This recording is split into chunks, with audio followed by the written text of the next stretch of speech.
Hey everybody, it is August 3rd, 2023, and I just left court.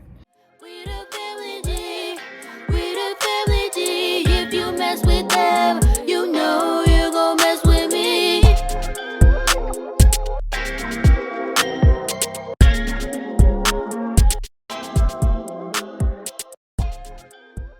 So, and it didn't turn out in my favor.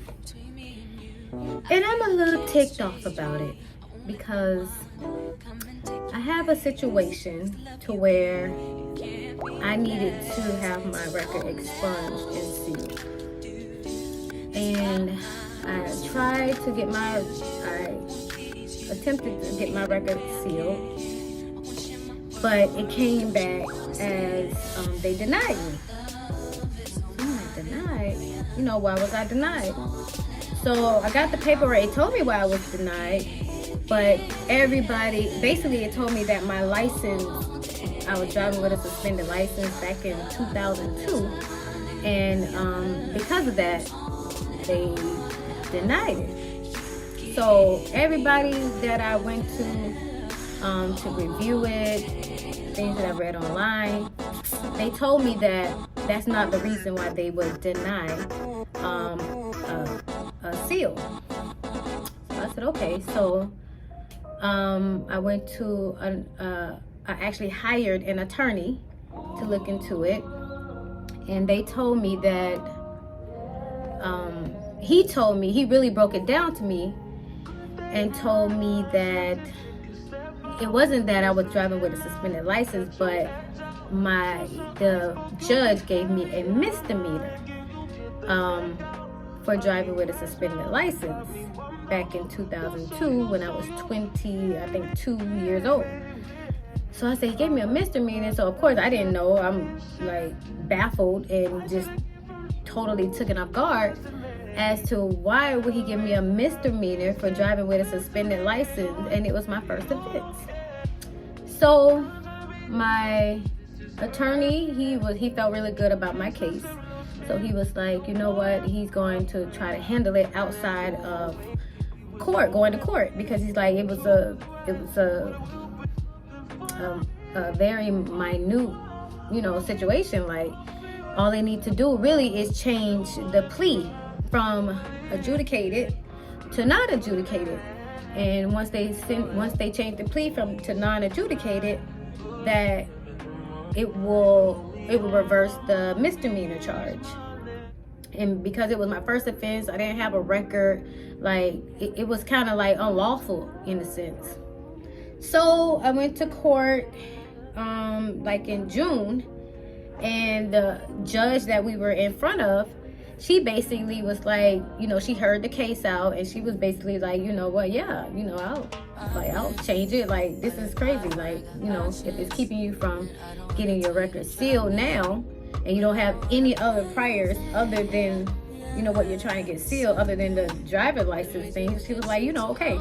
But then she noticed that the judge that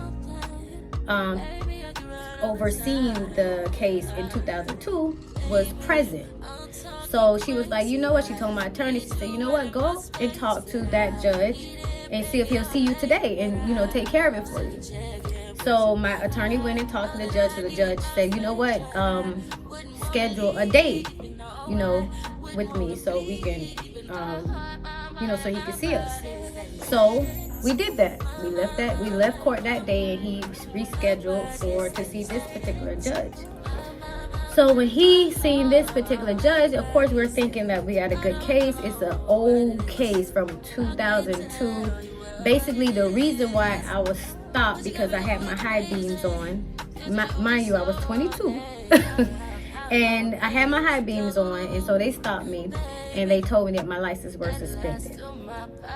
I wasn't aware that my license was suspended. I don't even know why my license was suspended. So I went to court, and apparently when I went to court, my license was still suspended. It's so long ago, I don't even remember going to court. But to me, it seemed like, just me knowing me, I would not likely go to court with my license still suspended, unless it was a reason why my license was still suspended. And I remember around that time, I did have a situation to where my boyfriend at the time drove my car, and he got in an accident, a bad accident, to where it was multiple people involved. And the people were trying to sue me, of course, and I didn't have insurance. I didn't have car insurance at the time. Again, I was 22.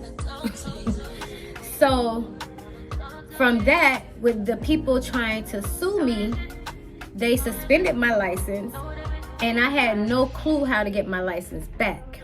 That was around this time for 2000 to maybe the year 2000, or maybe around 2002, 2003. So around that time, this situation happened. I filed bankruptcy to try to get my license back. I could not get my license back. And then later on, I found out that I needed to have SR22. SR22 is like, you're basically like a high risk driver. So when I found that out, I said, okay, so I can get SR22 and get my license back, and I can pay less if I don't have a car. But I would still need to have SR22 for 3 years straight without it getting canceled in order to have my license. So I remember, I just don't remember if it was 2000, 2001, 2002 or whatever, but I remember purchasing the car, putting it in my sister's name, and having her take me back and forth to work but I had my license by then. But because I wanted to pay the cheaper rate, I got the SR22 without a car. Because you can get an SR22 with the car and pay more, or you get SR22 without a car. So I got the SR22 without a car, but I bought a car and put it in my sister's name. So I remember I did that so I would not drive with a suspended license. So I got my license back, and I had the SR22 for 3 years. It never canceled. And then I got stopped. So the car that I got stopped in 2002, it seemed to me like it was after I had the SR22. So with that being said, I have no clue why my license was suspended. So at least that's, like I said, around that time it was a lot going on.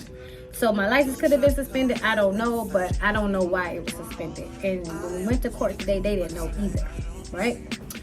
So we seen the judge today, and he's like, well, based on your driver record back then, he's like, your license was suspended in 2001, which I know because of the accident. But it doesn't say in the driver record that I got SR22 and I got my license back. It doesn't say all of that information in the driving record. So the judge is like, basically like, based on the information that I see, the adjudication plea is valid. So I said, okay, it's valid. What I was expecting the judge to do is do something human, which is, yes, okay, the plea was valid.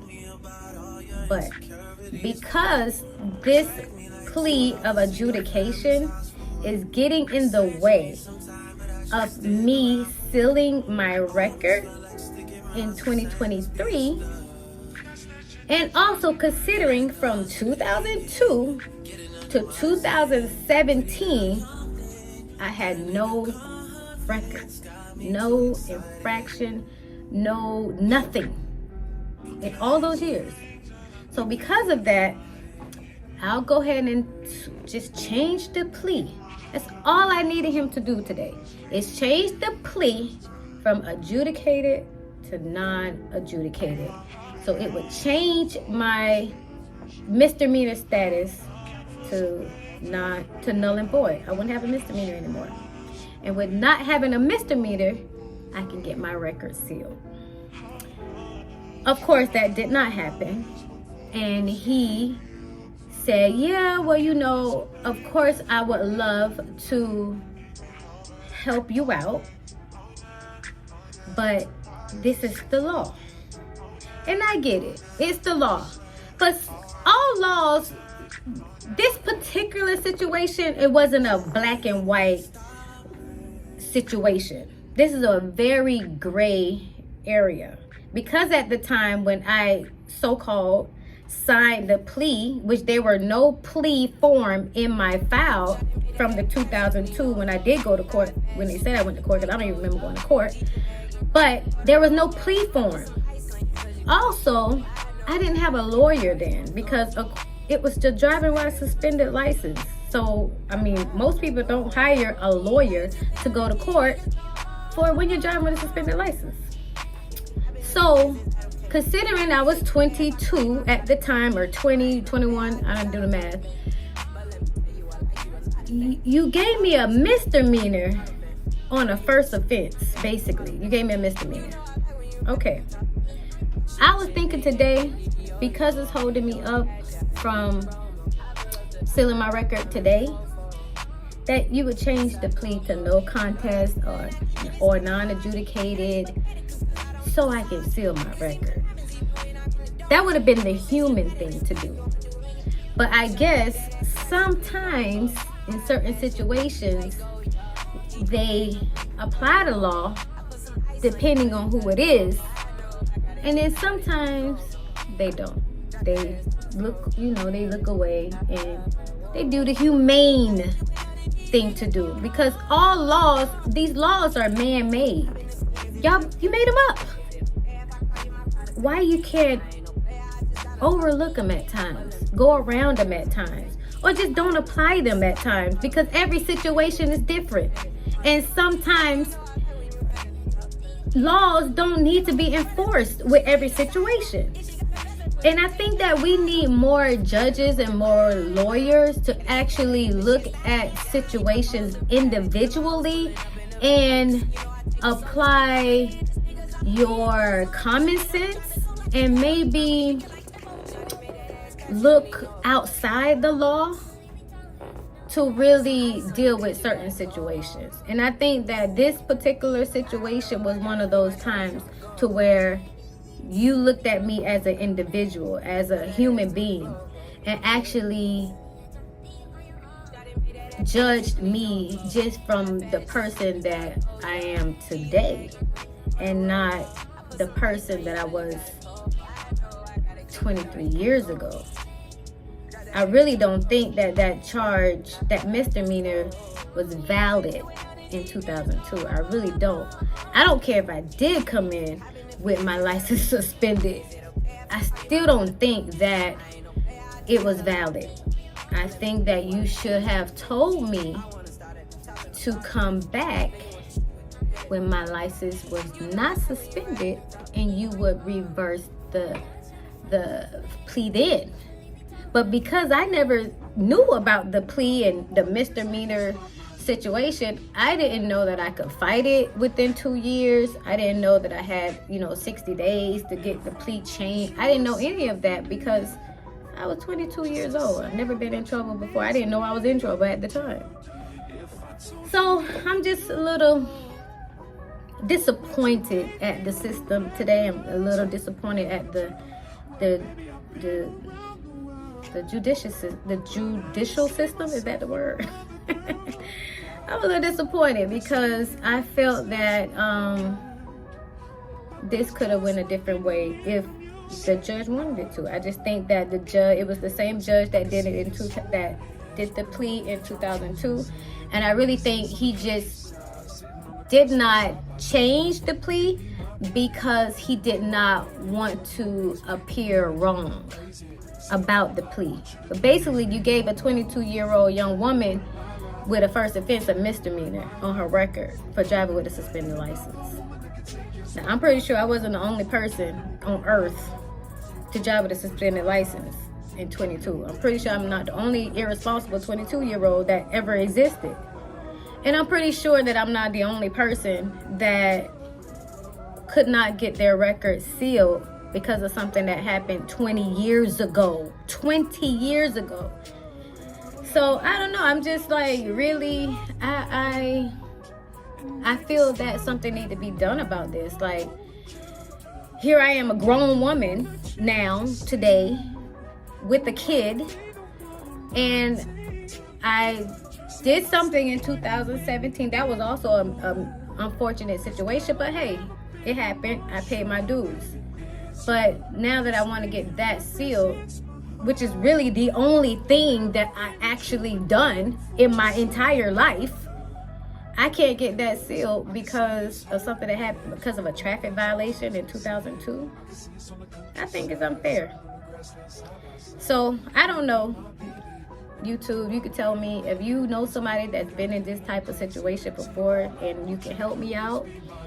Let me know. I do plan on doing something about this situation. I just don't know what. I don't know if I need to write the governor or write the president. I want to get this law changed because here in the state of Florida, where you can't make them, basically what you're saying is you can only make one mistake in your life in order to get your record sealed. You can only make one mistake in your life. If you make, and it's gotta be certain mistakes. So it ain't even every mistake, but if you made one mistake in your life, it don't matter if you was just beginning adulthood at 19. If you did something at 19 and now you 58 and you're trying to get your record and you did something at 58 and you want to get that sealed, you can't get that record, you can't get that charge sealed at 58 because of something you did when you were 19 years old. That's basically what they're saying. There's no statute of limitation on the age or the time frame. 30 years, 40 years, from what I understand. It don't matter. If you did something 30 years ago and now you're trying to get your record sealed for something that you did, you can't get your record sealed. You just stuck. And I think it's unfair. So I plan on, I think I'm going to have I'm going to find out how I can get a petition made to where that can be changed, to where when you're trying to seal your record, that they don't go back that long, that many years to approve you. Because I think that's unlawful. I don't think that's realistic. I think it's inhumane. I think that you're saying that you want to help people and you want to seal people's record, but I don't really think you do. Because 20 years is a long time. I was 22, 23 years old when I was 23 years ago. I was a kid. I just got out of high school. In 1999, I was just getting out of high school. Now it's 2002. So I didn't know anything. But now I'm grown with a kid and I'm trying to get my record sealed and I can't because of something I did when I was a kid. I think it's wrong. So I plan on starting a petition. And oh shoot, I broke my nail. Goodness. I plan on getting a petition started. And I know I'm pretty sure I can have millions of people sign it to get that changed, because I think it needs to be changed. I think a lot of laws need to be changed in the state of Florida. In the United States, I think a lot of things need to be changed because a lot of these laws was put in place years ago and they don't apply anymore because the world has changed. People have changed. Things have changed. So I think that laws have to change too. You can't apply laws from... They have slavery laws that need to be changed and different, what's the word I'm looking for? Anyway, I forgot. I lost my train of thought. But they have things in place like, as far as your rights. And they're still talking about slavery in I forgot what it's called.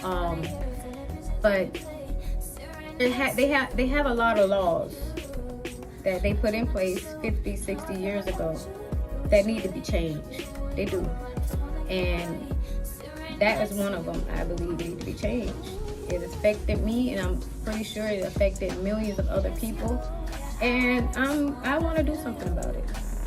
So if you know somebody, like I said, if you got any insight, you can help. If you had this situation before, let me know, because I plan to do something about it. So, I'm out. Back in the office. Gotta make some money some kind of way.